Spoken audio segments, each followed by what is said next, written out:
Head sõbrad, meil on jälle külas LHV-st Nelli. Tere Nelli. Minul on kõrval investor Andrei. Kõige suurem investor. Ja ka mina jõudsin siia, investor Robin.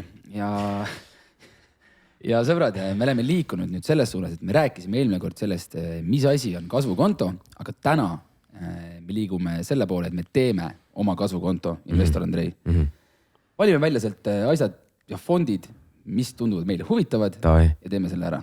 Saab hakata teenima ka nüüd. Saab alguse teha kõige sellele.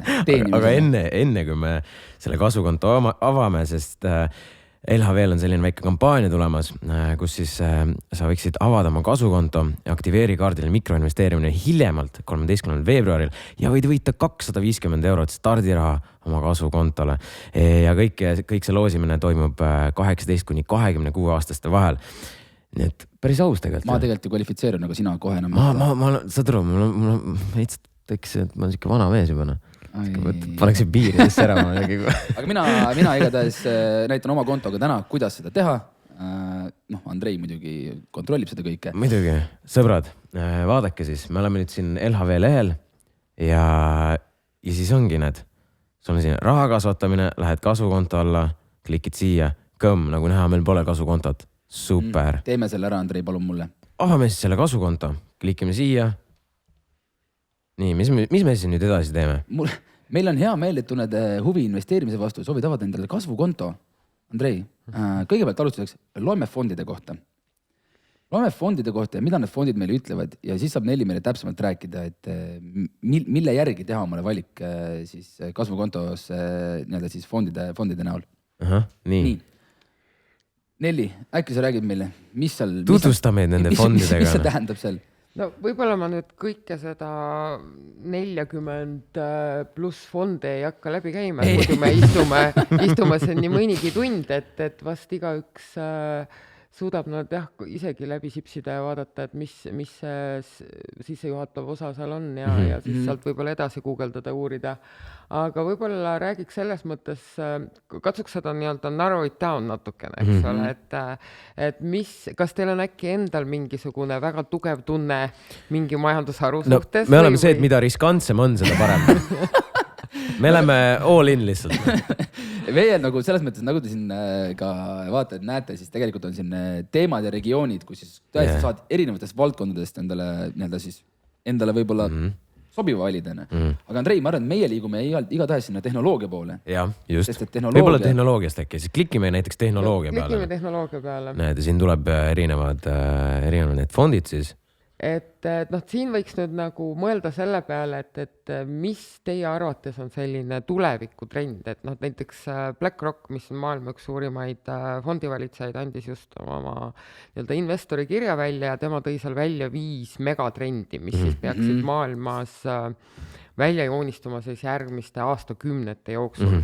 Ja üks nendest megatrendidest oli siis kindlasti automatiseerimine, robootika näiteks, et väga palju järgmiste aastakümnete jooksul siis väga palju töid automatiseeritakse, me näeme seda juba täna, aga see progress jätkub, nii et tõenäoliselt see sektor on kasvamas trendis. Kas ma saan Nelli siin valida ka mitu erinevat seda fondi endale sinna kasvukontosse? Jaa, et võib-olla räägiks selle üle, et teil saab olla 6 aktiivset fondi.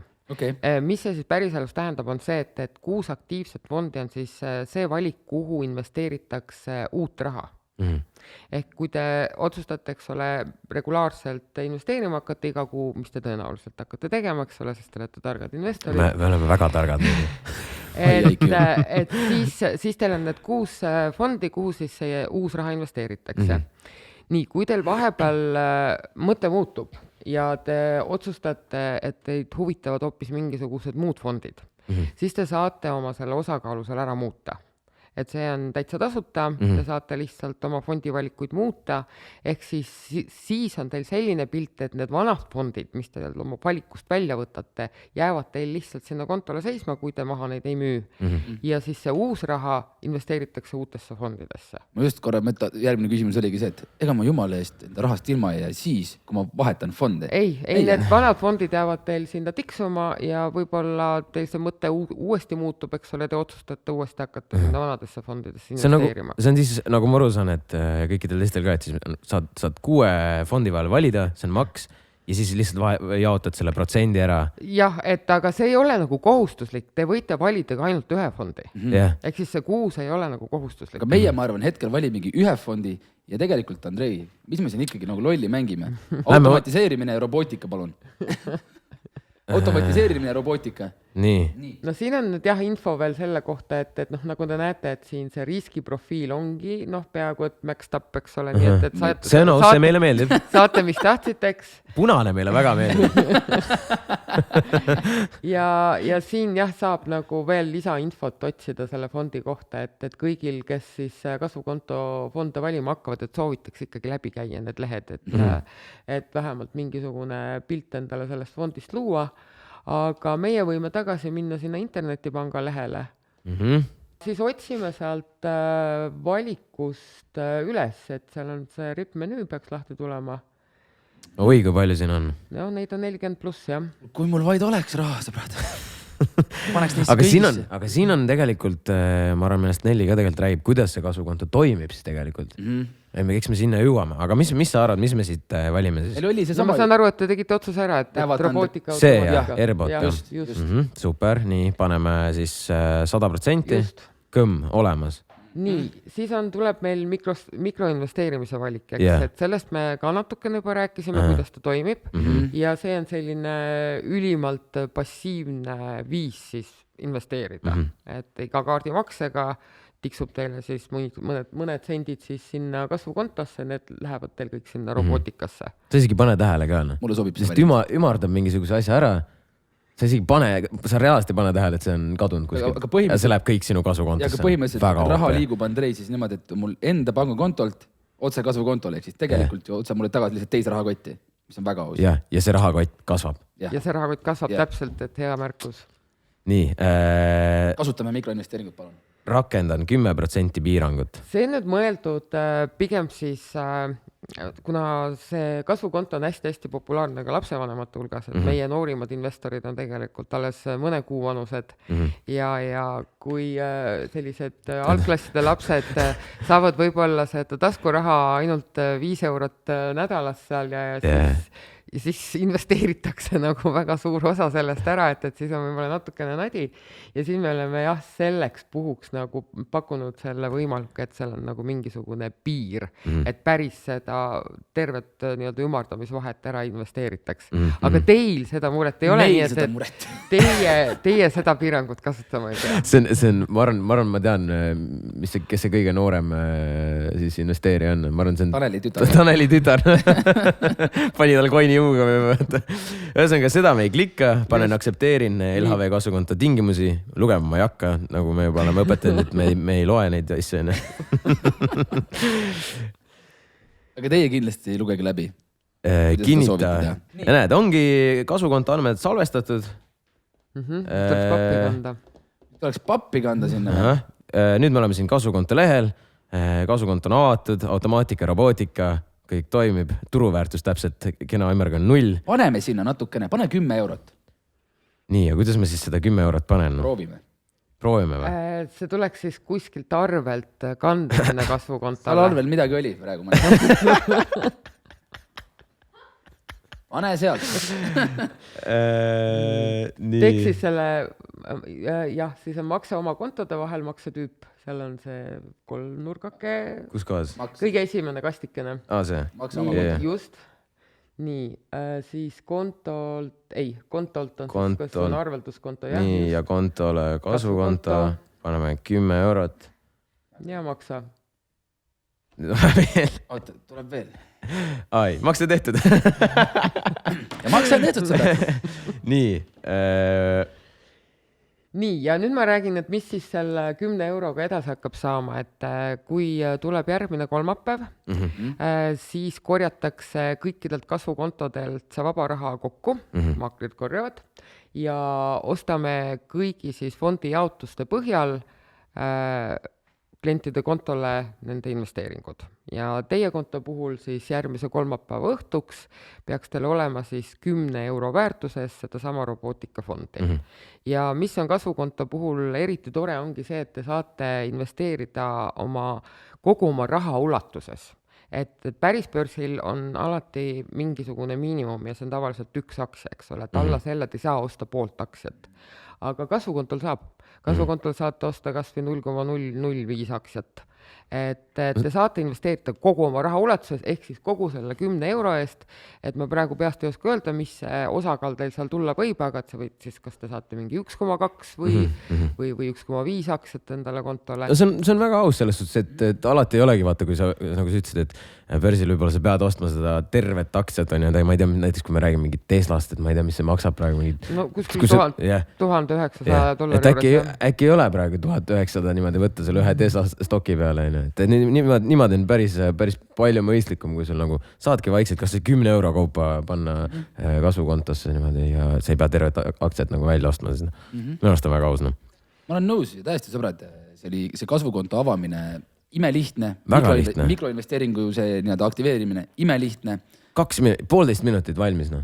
Jah, ja isegi 10 euri läks nagu kohe peale. Nagu nii juhti, vaata. Ühesõnaga, järgmise nädalani, 13.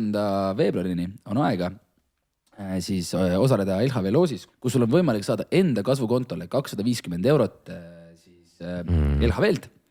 Ava kasvukonto, ava mikroinvesteering. Päris hea on siukse summaga alustada, ma pean ütlema. Natuke parem kui 10 euroga. Reaalselt. Ja võib-olla ma ütlen seda ka juurde, et oma elu siis võib-olla veel lihtsamaks teha ongi, et kui te olete selle investori teekonna enda jaoks valinud, tehke püsikorraldus, et iga kuu alguses võib-olla, kui teil on mingi palgapäev näiteks, et siis te ei hakka ise endaga neid debatte pedama. Et väikse protsendi võtame kohe ära. Kas ma ikka nüüd see kuu investeerin või mitte või läheks hoopis peole või ostaks mingit värki, et tehke püsikorraldus ja te ei peagi seda debatti ära kuu alguses pidama. Kusjuures, Andrei, ma praegu mõtlen selle peale, et miks ma ei ole mõelnud selle peale varem? Et ma teeks püsikorraldus. Et sa oled see vend, kes ikkagi läheb peole ja ostab jooki ja... No, kas ma just see vend olen, aga ma tõesti tegelikult, ma ei mõtle selle peale, et nüüd ma teeks selle kande. Kui see oleks otse maha, mul oleks palju lihtsam seda teha. Ja see on aus, jah. See on psühholoogiliselt kerge. Aga nii ongi. Sõbrad, tehke see püsikorraldus. Mul on kusjuures lihtsalt see, et mul püsikorraldust ei ole, aga ma ikkagi panen. Tubli oled. Jaa. Väga tubli. Selle mingi suurema protsendi ikka kuskil kõrvale. Tubli oled. Aitäh. Aga nüüd tegelikult on see, et äkki ma tahan nüüd seda päris stokki ka osta. Aga Andrei, ma aitan sind. Aitad? Investor Andrei, jaa. Mine minu kontosse. Nii. Sealt võta siis ava virtuaalkonto. Ma tahan päris stokki osta sõber. Sa praegu päris, ma ei luba sulle osta. Sa ei luba või? Mul ei ole nii palju seal ka peal. Nii, ma lähen virtuaalkontosse. Mis ma? Konto nimi. Ava virtuaalkonto. Pane. Investor Robin, palun. Investor Robin. Jah. Vau, ja nii lihtne oligi või? Jaa. Nii, aga mis nüüd edasi? Nüüd 4 äkki aitab, mis edasi saab? Mis me nüüd edasi teeme 4? Nii, et nüüd me oleme siis virtuaalkontol, mis on siis täpne imitatsioon päris väärtpaberikontost, ehk siis kõik muu on päris välja arvatud raha. Raha on virtuaalne. No, kurat, ehk siis see on nüüd see koht, kus võib-olla selline algaja investor võib välja lasta oma kõige metsikumad fantaasiad, mis tal aktsiate ostmisega seoses on tekkinud. Ehk siis teha ära kõik need vead, mida algaja investorid teevad virtuaalrahaga. Ja siis, kui see on endal süsteemist välja lastud, et siis on hea rahulik minna toimetama päris börsil päris rahaga. Ühesõnaga, kõik vaatajad, samuti Andrei, sina ja eelkõige võib-olla peaksime alustama ka ise virtuaalkontoga, mitte lükkama kõik enda seierid kohe punasesse. Kõik lihtsalt päris stokkidesse. Ehk siis harjutame siis, kuidas nüüd ma tahangi näiteks seda virtuaalkontosse mingit aktsiast osta, kuidas ma teen siis seda? Nii, meil peaks olema täpselt samasugune valik aktsiate ost-müük nagu päris kontolgi.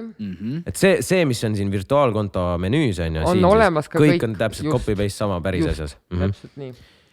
Nii, ja siis meil on nüüd vaja välja mõelda, mida me siis osta tahame. Andrei, kuna ma absoluutselt ei tea selle ettevõtte sümbolit hetkel, aga ma tean, et me liigume selle tehnoloogia suunas, siis palun klikki seda otsi asja sealt.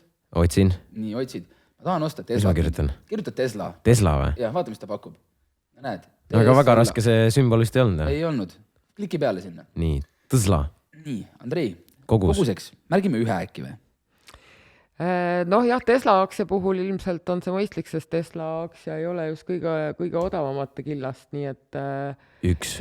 aga ütleme, välisaktsiate puhul tooks võib-olla selle välja, et välisaktsiatel on alati teenustasu, nii et tuleks nagu eelnevalt kalkuleerida, et see teenustasu ei oleks kogu tehingumahust ebaproportsionaalselt suur.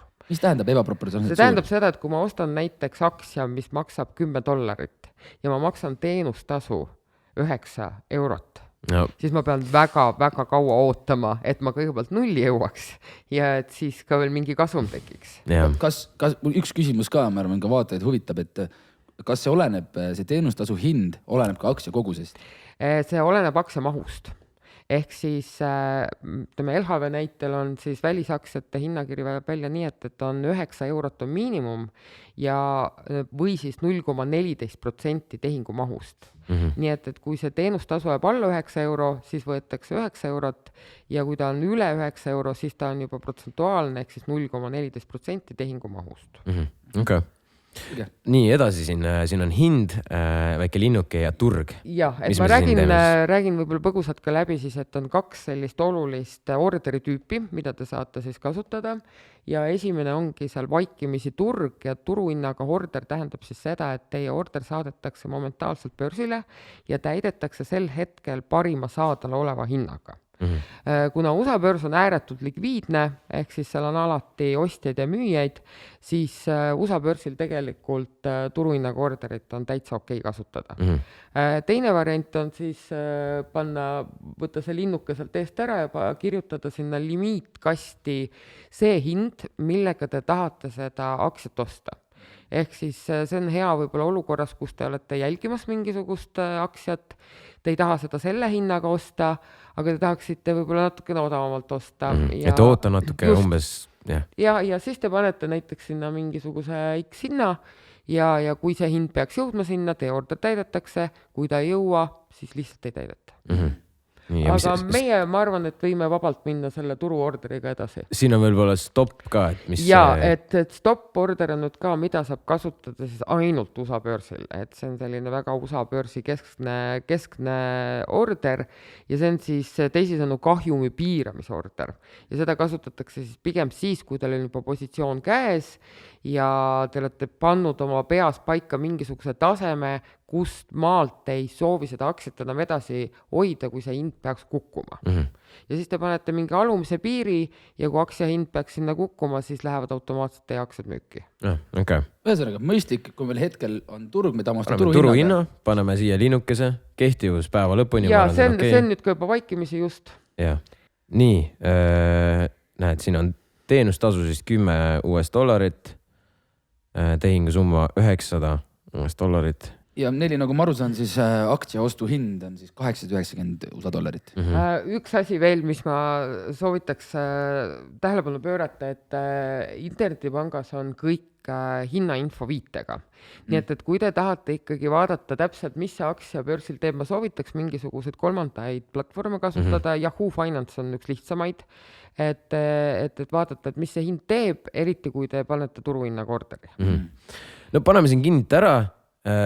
Näed, order edastatud, nagu ma aru saan, USA turg on praegu kinni, me peame natuke ootama, aga ma arvan, me näitame juba siis järgmises episoodis, et kuidas meil sellel, kas me saime kätte, ma eeldan, et saime ikka. Ma väga loodan. Ja siis saame näha, et kas me oleme plussis, kas me oleme miinuses ja saame oma seda virtuaalkontost telgida. Täpselt. Ja. Nii et sõbrad jällegist, nii lihtne. Teed selle virtuaalkonto, kõik on täpselt sama, mis on päriselt, lähed aktsiate ost-müük, paned sinna selle sümboli sisse, paned selle koguse. Näed, nagu naksti. Ja kui te ei tea, nagu naksti on Tesla stock olemas. Kui te ei tea sümbolit, siis kirjutage lihtsalt selle nimi ja ta annab selle teile automaatselt sümboliga. Lihtne see ongi. Kas me peaks veel midagi teadma selles osas? No ilmselt teada on muidugi palju, aga alguseks täiesti piisab. Väga hea. Oi sõbrad, lähme investeerima.